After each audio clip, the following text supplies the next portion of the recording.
നമ്മുടെ ശരീരത്തിൽ രോഗപ്രതിരോധ ശേഷി കുറയുമ്പോൾ അല്ലെങ്കിൽ ഇമ്മ്യൂണിറ്റി കുറയുമ്പോൾ പ്രധാനപ്പെട്ട ലക്ഷണങ്ങൾ എന്തൊക്കെയാണെന്ന് നമുക്ക് നോക്കാം.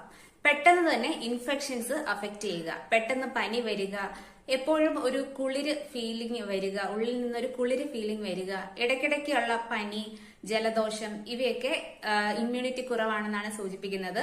അതുപോലെ തന്നെ സ്കിൻ എപ്പോഴും ചൊറിയുന്ന ഒരവസ്ഥ വരിക. ഫാറ്റി ലിവർ ഉള്ള സമയത്തും ഇതുപോലെ സ്കിൻ ചൊറിയുന്ന പോലെ തോന്നും. പക്ഷേ വീക്ക് ഇമ്മ്യൂണിറ്റി ആണെങ്കിലും സ്കിന്നിൽ ഇടയ്ക്കിടയ്ക്ക് ചൊറിച്ചിൽ സംഭവിക്കാം.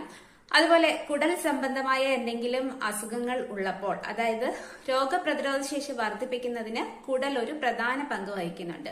അതുകൊണ്ട് തന്നെ കുടൽ സംബന്ധമായ എന്തെങ്കിലും അസുഖങ്ങൾ ഉള്ളപ്പോൾ അല്ലെങ്കിൽ ദഹന സംബന്ധമായ പ്രശ്നങ്ങൾ ഉള്ളപ്പോഴും ഇമ്മ്യൂണിറ്റി കുറയുന്നതായിട്ട് കണ്ടുവരാറുണ്ട്. എപ്പോഴും അലർജി അഫക്റ്റ് ചെയ്യാം. അതുപോലെ ഒരു മുറിവ് വന്നാൽ അത് സാധാരണയിലും കൂടുതൽ കാലതാമസം എടുക്കും ഉണങ്ങാൻ.